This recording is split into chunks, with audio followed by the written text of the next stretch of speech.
Thank you, Mr. Chairman, and gentlemen, thank you for your testimony on a really important topic. I wanted to ask all four of you very quickly. First question is in terms of access. I read somewhere that over 5,000 high schools don't allow recruiters on their campus. Maybe that's wrong, maybe that's right, but what's your experience in that regard? Are there any high schools in America who are saying to you all, hey, sorry, we don't want you here? My view is we shouldn't allow that, right? If that high school doesn't want the Navy to come recruit, then whatever federal funds that high school is begging for, they don't get a dime. Similarly with universities. I went to a university that banned ROTC for over half century. Pathetic, in my view. They're talking about leadership, and then they kick off ROTC. When I went to Harvard. They had a club called the Spartacus Youth Club on campus. It was the club dedicated to young communists, but they didn't allow Army, Air Force, Navy, ROTC on campus.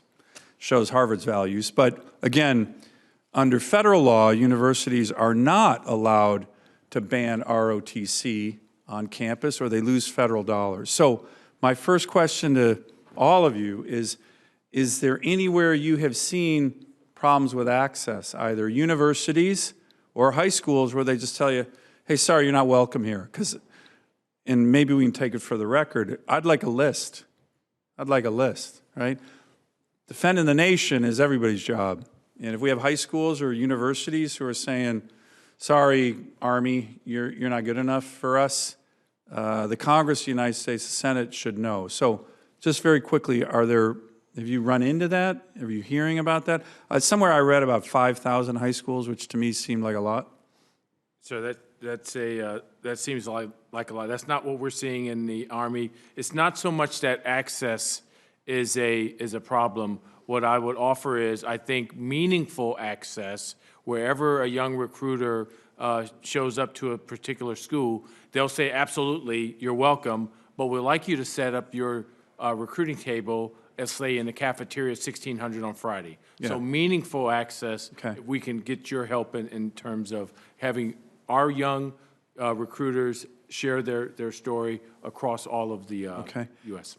Any other thoughts on that? And then again, I would like, if you don't mind, all of you to take that for the record, maybe a little bit more of a deep dive, because it's really important. And if there's a couple of high schools or universities who are banning you guys, I'd like to know. Likewise, meaningful access, and what we notice is inconsistency in that access, where one school will allow you to come in on a weekly basis, but another maybe only on a monthly basis. So that's the access challenge, but broadly speaking, we're not seeing any denial of access. Okay, General? Senator, thank you for the question. What we did see in school years 21 and 22, where recruiters basically lost the ability to run a year-long high school program due to the shutdowns due to COVID. Right. So what we have done in the Marine Corps is an aggressive training program for our Marine recruiters to run an effective high school program with periodic access. We're seeing this is working. It's really getting that muscle memory back where recruiters are frequently visiting all their high schools. Okay. Thank you, sir. General? Senator, thank you for that. I would agree with my colleagues across the board here. COVID did put a natural hindrance, I think, in access to schools writ large. We're not seeing systemic any schools, but I will take the point for the record to get precision back to you. But to their point, it is it's conditional access rather than full-fettered in certain aspects. And so I think that aspect is what is very critical, is to be able to do that. General Bowers, we have also, coming out of COVID, part of our training program was to reinforce the operations to get into the schools so we could reconnect with them.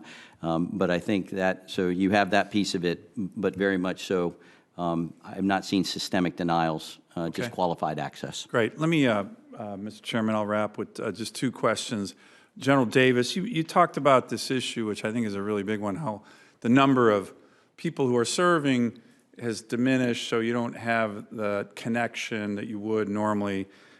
Are you working at all with veteran service organizations or groups like that? And that's one question, and then just trying to get these under the timeline so the chairman doesn't gavel me out here. General Bowers, now I'm a little biased here, but I do know a little bit more than some about Marine Corps recruiting. And I know that in the Marine Corps, and your bio is a good testament to this, there has been a tradition for decades to put the top Marines in recruiting. It's tough duty because you got to make your mission every month, but it also kind of helps you in terms of promotion, right? So at the end, it's not unusual at all to see several general offers and even commandants of the Marine Corps who had done recruiting before. And so that's an ethos that I think has been healthy, where it brings the top military officers and enlisted Marines to do recruiting. So you think that's a model that's helping with regard to the numbers that the Marines are meeting? And I'd be interested in the other services looking at that model. But General, can we start with you? Yes, sir. So absolutely, I'm actively engaged with the VSOs. I have traveled extensively to speak at their conferences, either VFW, you name it, Foreign Legion. Just recently, I've sent a letter to every retiree in the United States Army through the ECHOs to ask all of them for to really a call to service to help us out there get the word out as influencers. Great. So that's a good partnership. Yes, sir. Excellent. General Bowers? Senator, thank you for the question.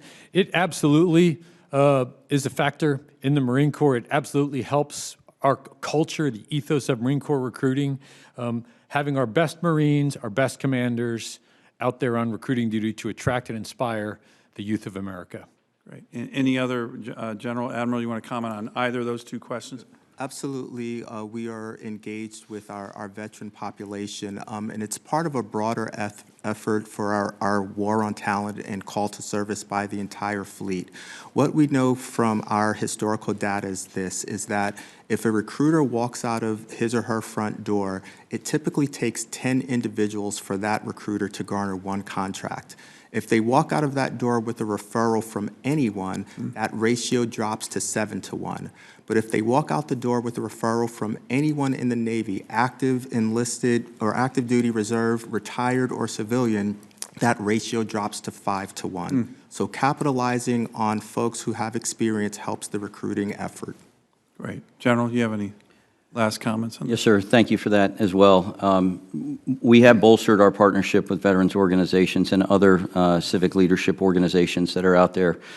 Most specifically and most recently, Air and Space Forces Association, the AFA, has stood up its own recruiting task force as well, and so we've partnered with them. Many of them have served before, and so part of this is telling our story, and if somebody is there to be able to tell the story, the Air Force or Space Force story, then that is a multiplier, a force multiplier, and falls into our total force recruiting network.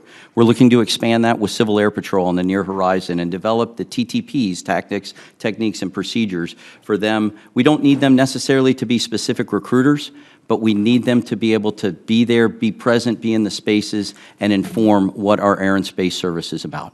Great. Thank you. Thank you, Mr. Chairman.